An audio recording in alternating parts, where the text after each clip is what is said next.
Hey everybody, it's a grumpy old guy once again doing some gaming here. Doing a rare double header, filming 2 episodes here, bookending the day.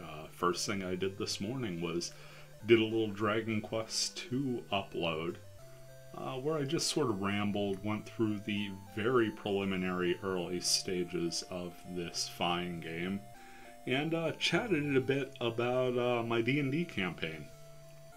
Just recently kicked off here in the past couple weeks, and I actually started with my build up to creating a new campaign world.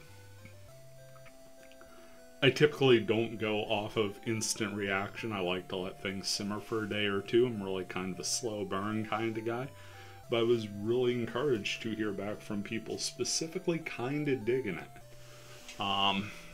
So going to do a bit more of that vein to close out today. We are welcomed back to Middenhall Castle by Papa. We are the Prince of Middenhall.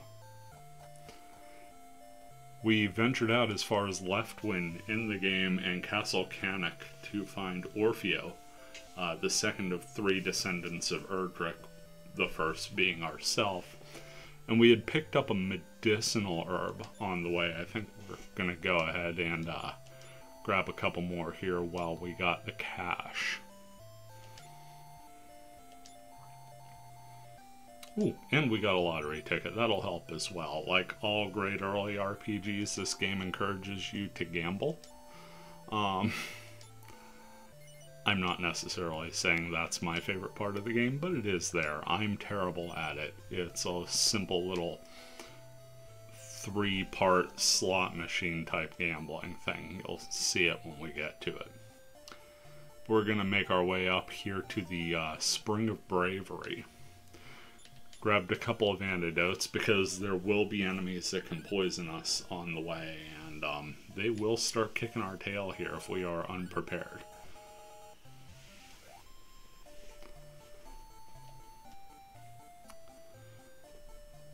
So as I said, I was setting up the game world, and at some point I was sort of feeling enough of ShadowDark that I wanted to give it a try in a game setting, and I'm lucky in the sense that I've got a fairly willing player base built into the old home address. My wife and son, both avid gamers. My wife at this point has probably played almost as much D&D in her time as myself, because while I have been playing for a few decades, it's a lot of start and stop, and especially the last decade or so. 5th edition I do a lot of talking about, I do a lot of behind the scenes stuff, but when it comes time to actually play, life, anxiety, and just me being tired tend to get in the way. And I find that I sadly am never able to devote the kind of time to it that I would like to.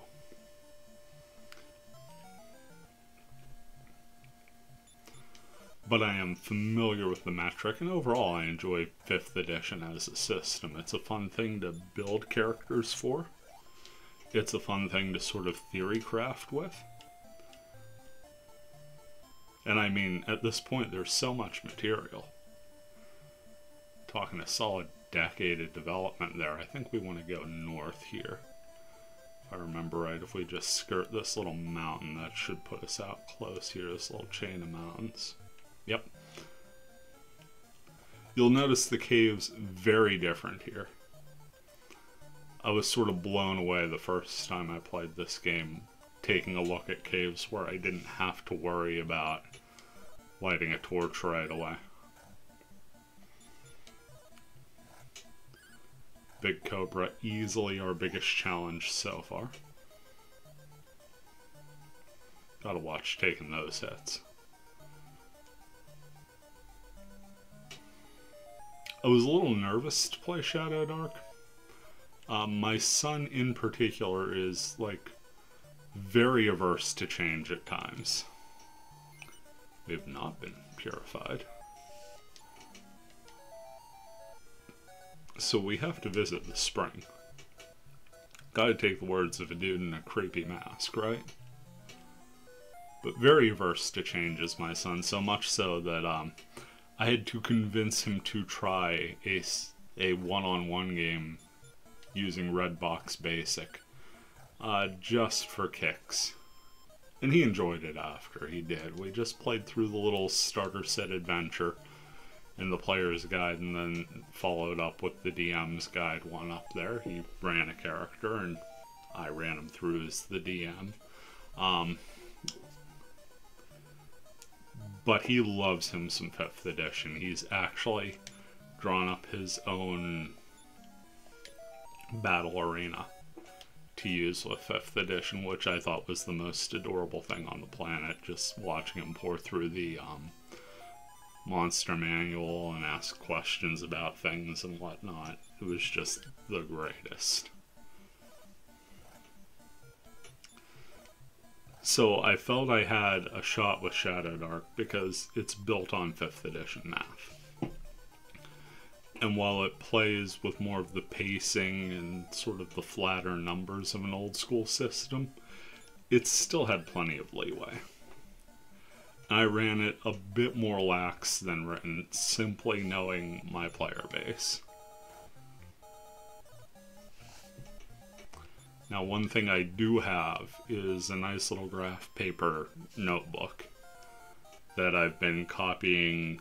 I've got a fair collection of cardboard and like the little poly fold out maps that came with like the box set D&D adjacent games from the 90s. I've got like Dragon Strike. I've got a couple of the D&D box sets, like the Goblin Lair that came with like Red Hand Trail on that. And I had the Black Box starter set that came with the Zanzer's Dungeon map, and that has always been one that sort of fascinated me. That was a game, that dungeon I ran, I just sort of did an improv dungeon crawl for a bunch of my friends when I was like 10 or 11, I think. Maybe 11. I had a sleepover for my birthday, and a bunch of them came over. And I GM'd a whole game for them. It was pretty badass, you know, for that age.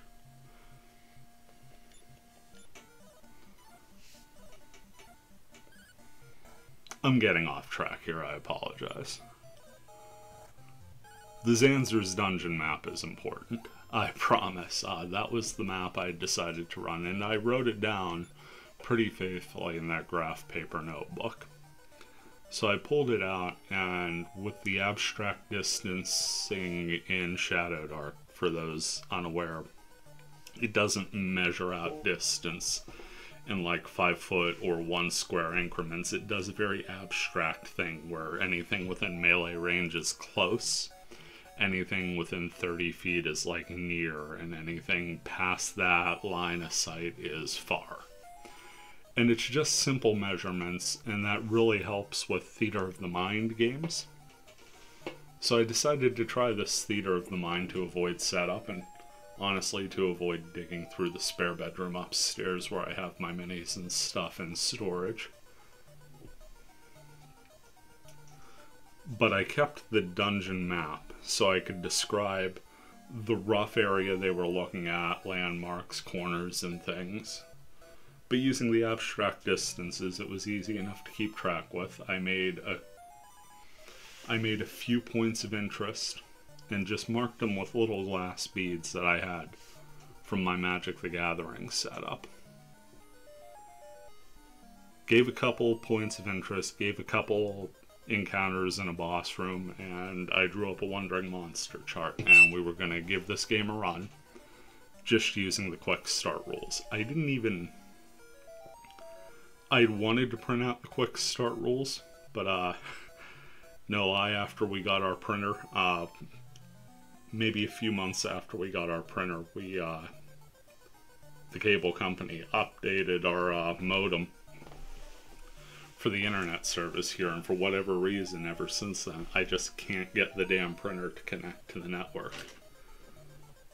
So I sort of sans printer and I just jotted down quick notes on the player's guide and some monster stat blocks from the quick start rules onto some notebook paper. So I'm literally DMing this off of a few pages of notebook paper. But we get their characters rolled up.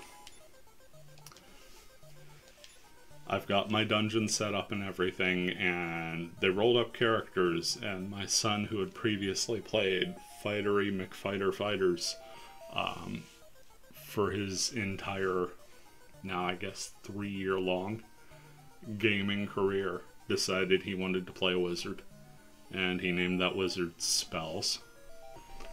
And my wife, who has played clerics forever and a day, decided she wanted to try a thief, which was a pretty awesome mix. They rolled for their level 1 talents, and my wife actually got the extra backstab die roll. So she was hitting for like crazy damage. We gotta talk to this dude here. He's gonna ask for seeking the Prince of Cannock. We're gonna say yes. And then we're gonna be told he was going to Inital Castle. Now that gives us our quest lead here. And then if we say no, he will be nice enough to anoint us with the water. Gives us a little bit of information about the token of Erdrick. And I do believe that's a full heal as well. So we're refreshed, we're ready to go. Really all we've lost in this cave was an antidote, and we picked up a full level for it, so not so bad. Gonna make our way back to the castle. Got our party set. Got one thief and one wizard. Not exactly hit point horses. In fact, I want to say my son's wizard had one more hit point at level 1 than my wife's thief. So I rolled up an NPC fighter. One of my fallbacks, if you've seen my wizardry videos, you've probably seen a dwarven fighter named Grumble. And Grumble became a ShadowDark fighter. Basically to tank for them, and also to carry spare gear. But we winged the session, we played through, and it was incredibly engaging. Right away, they got into the flow of things.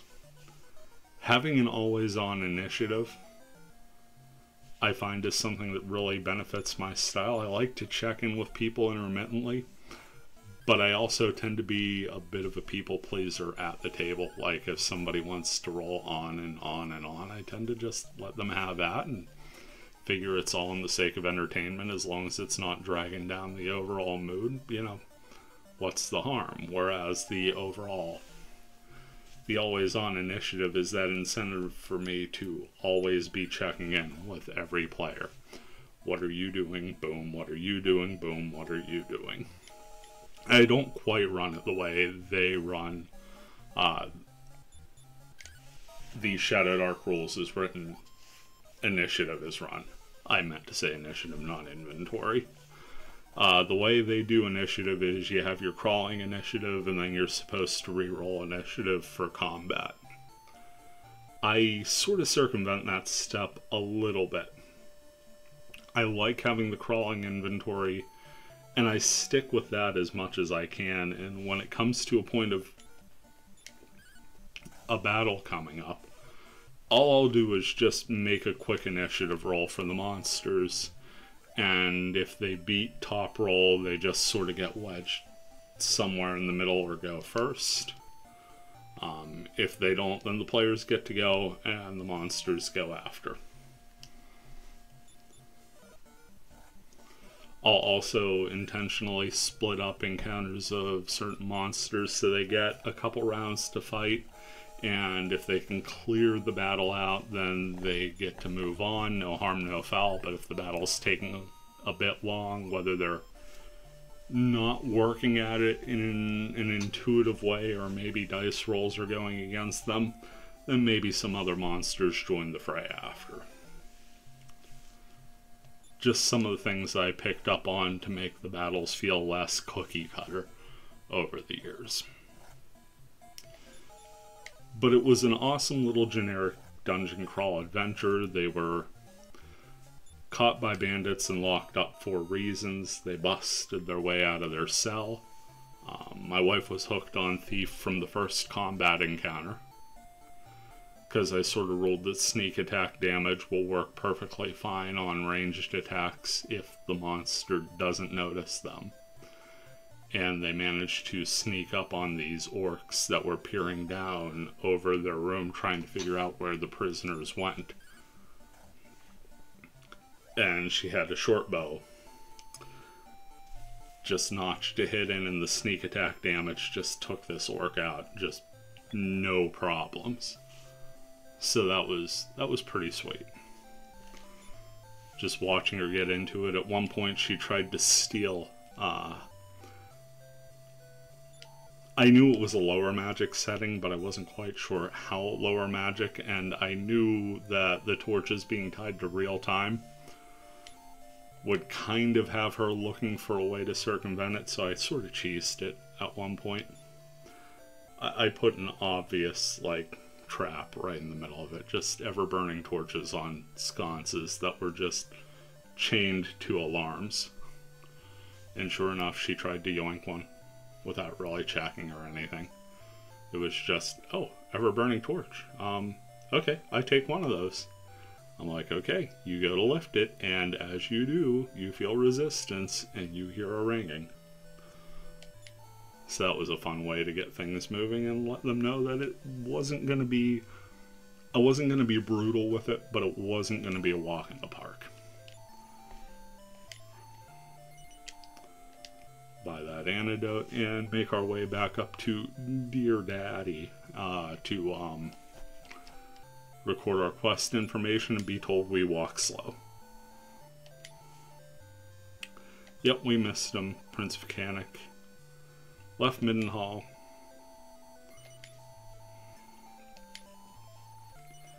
And we got our save in. So I want to say he winds up in the left wing.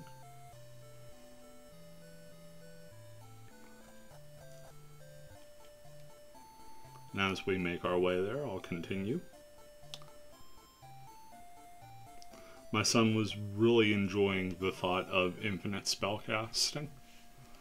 Magic Missile in ShadowDark comes with advantage, so you get to roll twice with it against the DC to hit, because all casting is roll to cast. Similar system to Dungeon Crawl Classics, if you're familiar with the system. If you've seen the Dungeon Craft YouTube channel, the guy wrote the Deathbringer RPG system, and I've seen his videos where he talks about implementing a similar system where magic is roll to cast, and honestly I think that's a pretty cool way of doing it. So we gave it a try, and instantly he fell in love with the thought of being able to cast Magic Missile forever, and then got a bit carried away with his magic and started casting everything everywhere, and it worked to his advantage the first time. There was a sort of teleport trap in this pool of reflective liquid that was going to sort of suck him down through and stick him in a jail cell by tempting him with the visage of a meadow in a spring morning. And as he's peering in, he just sort of realizes all is not what it should be, and he steps back, casts Detect Magic, and it's revealed to be a magical trap. And then he just started Detect Magicking everything, and then the Nat 1 hit. If you miss a challenge roll casting in ShadowDark, you lose the ability to cast that spell until you rest. And if you roll a 1, as a wizard, you have to roll on something called a magical mishap table, and this was probably the most brilliant moment of tension throughout that session. Gonna talk to Orfeo of Cannock, our fast walking cousin. And now our party is 2 strong, which means that instays are going to cost us twice as much.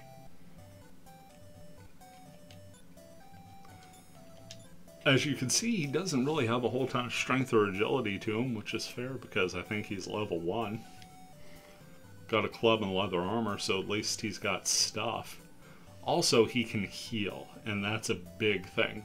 Whereas we are, again, the fightery McFighterist fighters that ever fought. Our cousins, the other descendants of Erdrick, will both be competent casters, which will help out immensely. I wonder if we have enough money to upgrade any of that. What do we got? What do we got? Not enough for the chain sickle. We can get him a leather shield. Let's do that.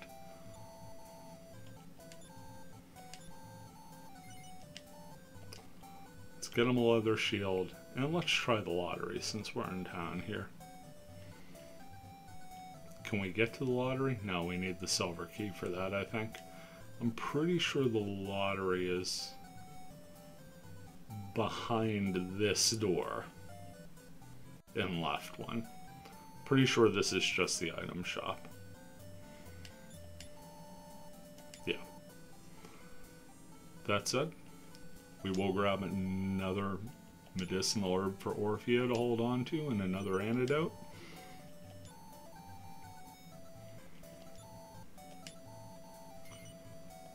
And I think we're good there. The Wing of the Wyvern is a teleport back to your last, recording of the Imperial Scrolls. But I'd say we're good at the moment because we're going to go back to grinding to get Orphea some levels. And get us some cash. So instantly our action economy is doubled, and that's a big bonus.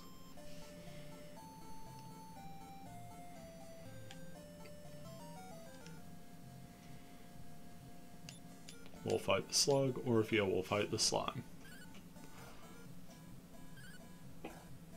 So as I said, my son rolled a 1. Roll on the mishap table, and it's the one, it's not the worst that he could have gotten, but it was probably the one I had feared the most for him, because it was lose a spell at random. And I just made him a deal. Was going to roll a d6 out in the open, and we picked the numbers for the dice. I think 1 and 2 were magic missile, 3 and 4 were burning hands, and 5 and 6 were detect magic. I didn't even think about the fact that he had already lost detect magic. I was just kind of rolling with it as it sat, and I'd hit burning hands. Probably for the best, because I think had we ended up losing magic missile there, I'd have probably lost a player. I think he'd have walked away and kid tantrumed on me, which, valid at that age. But I did want to point out, just as a little teaching moment, how negative things can come back to sort of increase the challenge of later encounters. And that risk should always be weighed and there are no throwaway rolls. So the last encounter, I had them walking in on this cultist who had hired these bandits to start robbing people just to fill his coffers because evil bad guy things, mwahaha. And they'd actually snuck in on him while he was Scrooge McDuckin' a little. He was just kind of counting his money and treasures and everything. My wife's thief got wide-eyed looking at the treasure vault, and the way I had sort of designed the room in my head, they were going to be flanked by suits of animated armor that were really only going to spring to life after they attacked the cultist. But instead I sort of made the vault door swung wide open and had the animated armors flanking the doorway. To give them a little distance and make sure my poor, dwarven fighter wasn't hacked to death by animated armors so they can get a safe distance. And B, to sort of illustrate the fact that And they were able to handle the combat. They were very clever about it, used the numbers to their advantage, and dealt with the animated armors in a timely fashion.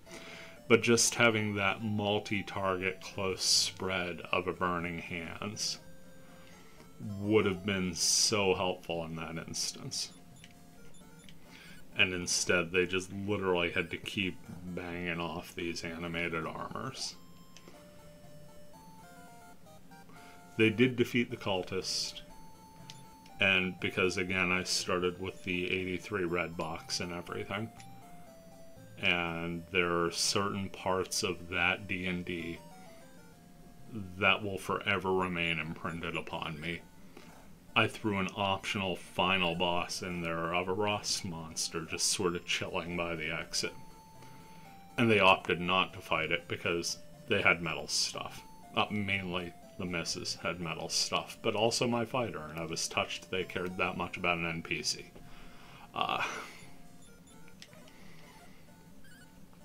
Granted, an NPC that was hauling around a sizable bit of their loot, and therefore their experience. I probably went a little carried away on loot and experience, because again, it was a playtest. I just wanted to give them the best experience possible and see how they liked it. I wasn't so worried about the authentic experience. I just wanted something that they might enjoy, and they walked away having an absolute blast. My son started declaring up and down that ShadowDark was the most awesome thing ever. I'm sure at some point he'll get that hankering for that old 5e. But I saw ways in which the system could work for me and really complemented what I like to do at a table well. Because it wasn't overwhelming, it wasn't burdening. It kind of just let me stop stressing about remembering every little thing about monsters. For fear that I would miss something, and a more versed player would be like, well, actually, I did notice that.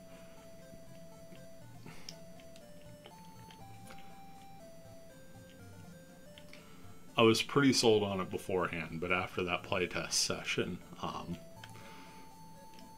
I joined the Arcane Library Discord and started scoping out when the books would be available, since I was a little late to the game on it, and hadn't backed it on Kickstarter. But I started scoping out when the core books would be available. I didn't want to just buy digital because I'm, again, old. I enjoy having the physical book, I do. And I was lucky, I got the premium edition. We agreed the little skeleton guy on there makes a lovely sub-in for my high school picture, but I digress. So I had a system that I think I could roll with. I'd done a little more solo RPG work. But by this point, I'd already gotten a fair bit of what I wanted for a world. It was just a matter of fleshing it out. So I started to draw up a hex map, and parts of the world that I hadn't quite done yet, I just started borrowing from things left and right.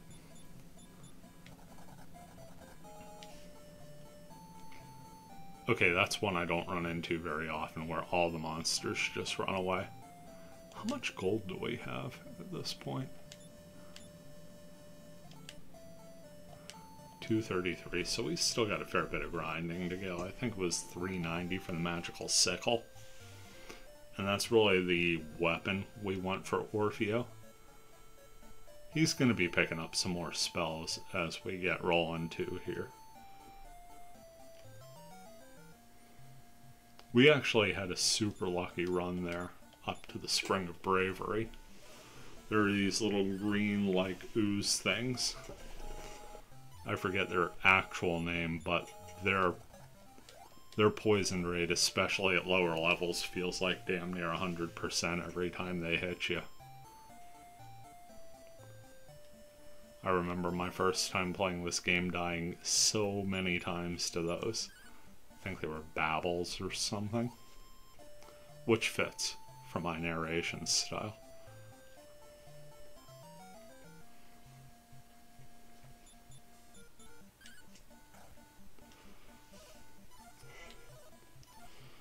So things I had borrowed to help flesh out this game world.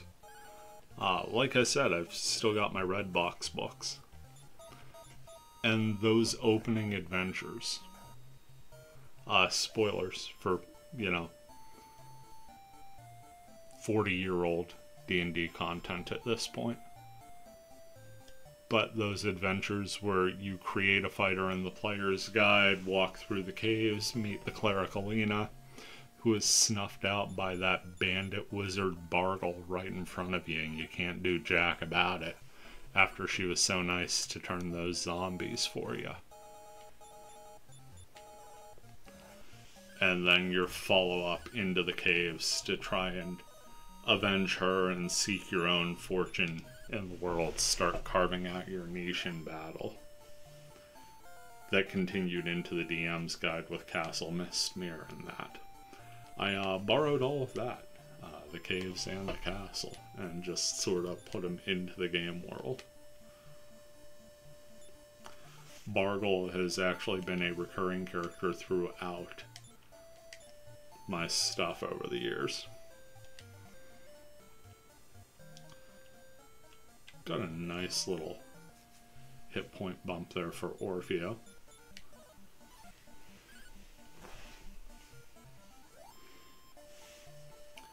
I remember one time I ran him as like the first quest line end boss in a campaign. This may have been the first 5th edition I ran.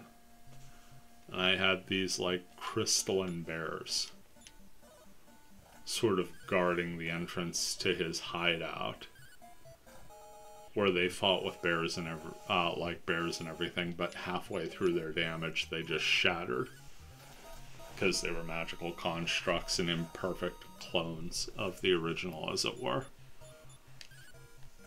Made a nice little gulp moment for the crew who thought they may have bit off a bit more than they could chew, but bravely went forward and found, hey, there is a way to get through these guys.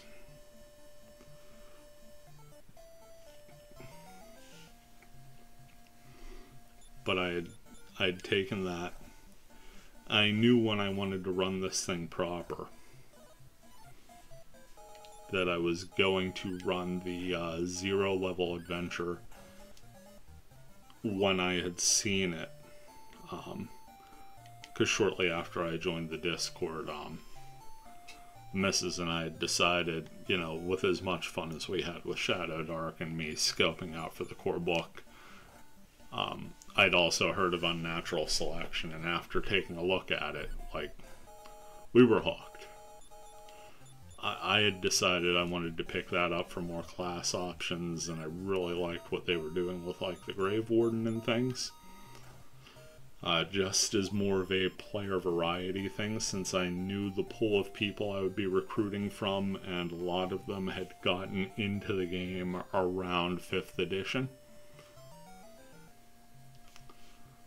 And then the missus did something completely unexpected to me, and she ended up picking up digital copies of all 3 of the Cursed Scroll zines that the Arcane Library had put out.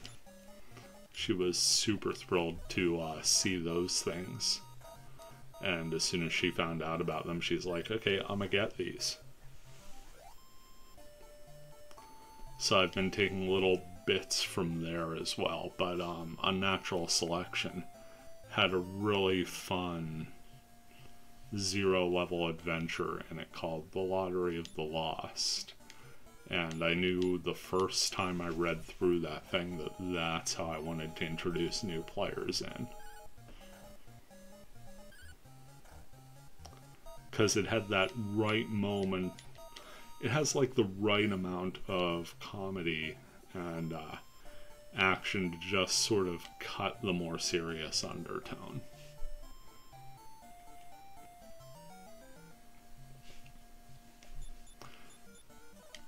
So I have the general idea for what I want to do with a campaign, and at this point I have the world fleshed out, and I have at least a couple willing players. Because while with my son, he's got school stuff, he's got friends stuff and everything, I know when he's down to play, he is certainly down to play. It kills me to see 8 gold come out of Midenhall Castle. But that'll be a nice spell point reset for Orfeo. Come up to Papa and once again get a quick save here once I'm finished marveling at automatic stairs. Got my campaigns figured out, got my campaign style figured out, got a rough idea of how I wanted to start the campaign, and I had a couple players. But obviously I can't count on, you know, the home game being everything I want out of this if it's going to be a ton of little stories, because let's be honest, if you've only got 2 players, they're more than likely just going to play their 2 characters, and then it just ends up like a normal campaign. So I knew I also had to look outward and start recruiting players. I was lucky, a co-worker at the time and his wife were more than game to give it a shot. This co-worker, like I said, I had run a 3rd edition game for them previously, when they and their friends were looking at getting into D&D.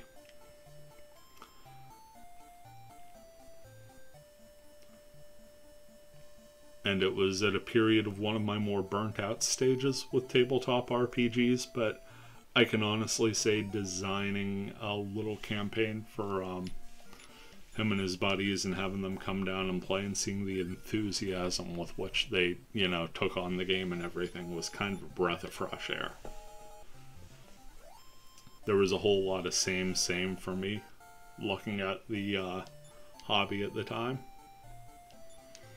And God was 4th edition not doing it for me at any point. So being able to just pick up 3rd and go, I'm sorry, I've been talking all this time and I haven't even realized what Orfeo's gotten so far.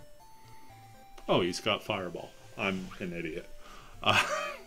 He's had the ability to cast Fireball this whole time and I've just been auto-attacking.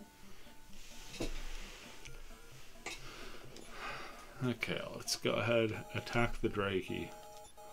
And let's have him Fireball that big slug. Fireball's only going to cost us a couple damage there. And while I do miss the charm of the Dragon Quest I spell name of Hurt, seeing a more conventional spell name like Fireball, something a bit more iconic to the genre, certainly appreciated there.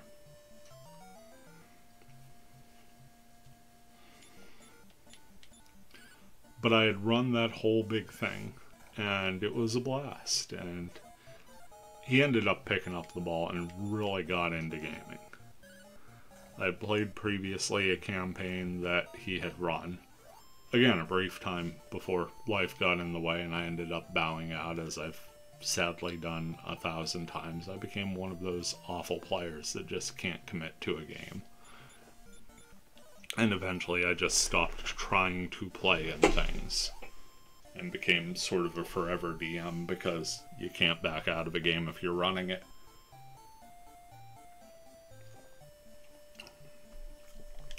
Whereas I would find myself canceling for work things and whatnot if I was just playing, because work's gotta come first.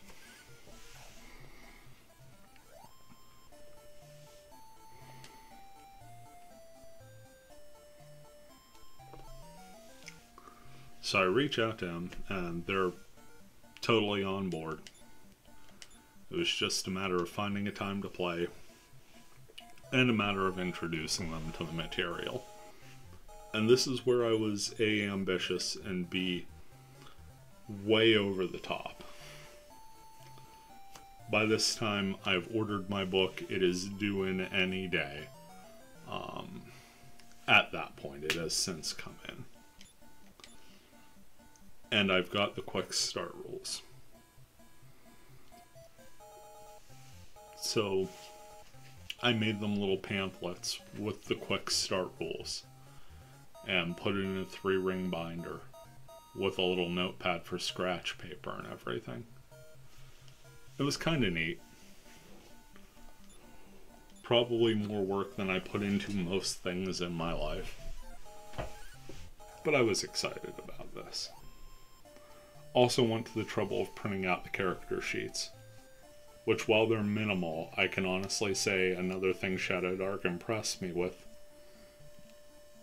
was something I haven't seen too often since Tunnels and Trolls. Because the game systems I've run the past few years have been tending to get a bit more to the complex side, with the exception of getting back into Dragon Strike when it became time to first start getting my son into the gaming hobby. Because Dragon Strike, the TSR, attempted a beginner's system for D&D from the early 90s there with that god-awful yet wonderfully entertaining nostalgia trap of a VHS tape. Honestly had one of the most simple, elegant combat systems I think I've seen, and really just gameplay systems. So it was that, and then a whole bunch of expansive, intricate, skill-heavy, precise, there is a specific listing for anything you want to do systems, where character sheets started to look like short-form tax papers, which probably started in full with 3rd edition and really didn't get any better in subsequent editions.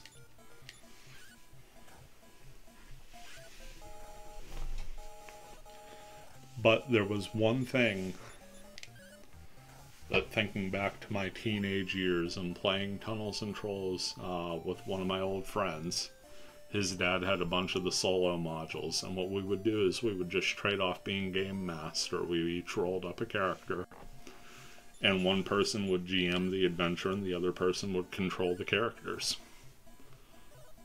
So we were in it, we were gaining experience, and we knew each other well enough that we knew roughly what the other person's character would be likely to do. Hey, AGOGG finally got to 7. And we're just about at 390, so we can go ahead and grab that chain sickle. Turn Orfeo into the ultimate magic fighting machine.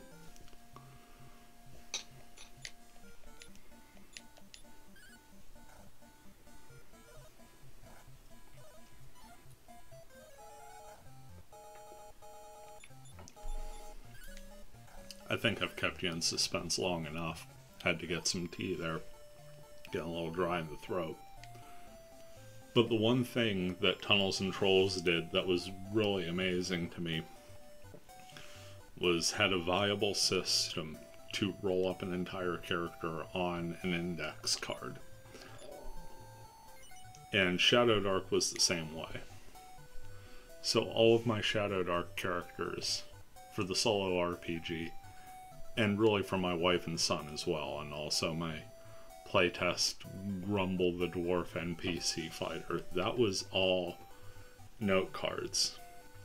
So I was so jazzed to start this campaign, I actually printed out character sheets. And I printed off little 4-slot roster sheets as well, because I knew I wanted to start with a 0-level adventure.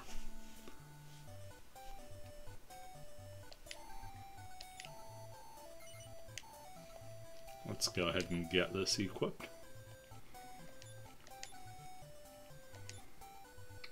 Gonna up that. Wow, I never equipped the leather shield previously. Bonus points to you if you've watched this far in the video and have been yelling at the screen the entire time because I never equipped Orfeo's leather shield. Also forgot, you can buy weapons and armor at the weapon shop, but you have to sell them at the item shop. The quirks of old school gaming. I can't remember if we'll get much for the club, but it should be enough that we can... Oh yeah, that's more than enough that we can rest at the inn, but we're going to make our way back to Middenhall and wrap this session up anyway. As far as Dragon Quest II goes, we've actually played incredibly well at this point. We're still at 0 deaths, which blows my mind, because again, you've seen me play before. Maybe you haven't, and if not, welcome to the channel. But if you've seen me play before, you know I'm garbage. Average at best in gaming. Just here for the commentary, and glad you're along with me for the ride. Hey, we got a treasure chest. And a free herb. We'll take that. But we've got 2 Descendants of Urkrik down. And we're actually amassing ourselves a nice bit of levels here. Should have Orfeo darn near level 5 by the time we're back to Middenhall. And at that point, I think the next thing we're going after is the Silver Key to start getting in and around places here. Also want to build up that war chest a little. If you remember, the 3rd Descendant of Erdrick, we have a bit of a context clue from the intro of the game, and if you haven't seen it, check out the previous video. It's right there at the intro. We've actually seen the Princess of Moonbrook Castle right away before we started proper. So that's where we're at in Dragon Quest II. And we are at the point where I'm about to kick off the campaign proper in D&D. And I think that's a good place to wrap things up here. Again, I do hope you've enjoyed thus far. I've certainly enjoyed making these and do hope to keep making them as long as you're all willing to listen or until I run out of steam talking about this stuff. Hopefully that's not for a while. One last save with King Dad. Wow. I said we'd be close, didn't I? I wasn't expecting 1. You know what? You're all getting a little bonus content. I can't leave that hanging out there. Absolutely cannot leave that hanging down there.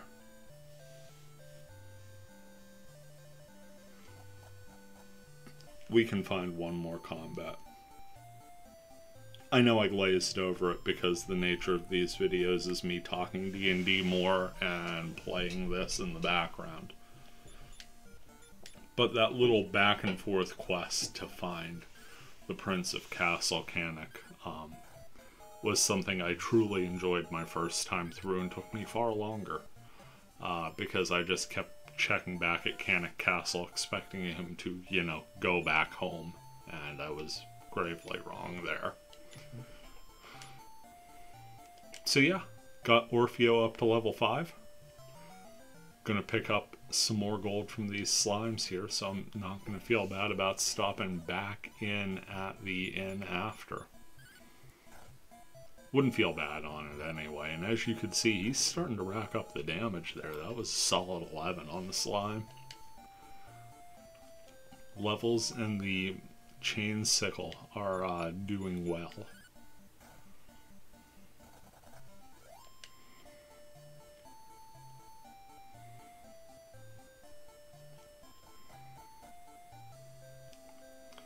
But as I had said previously, we're nearing the 50-minute mark here. I feel like this is about as good a place to wrap up as possible.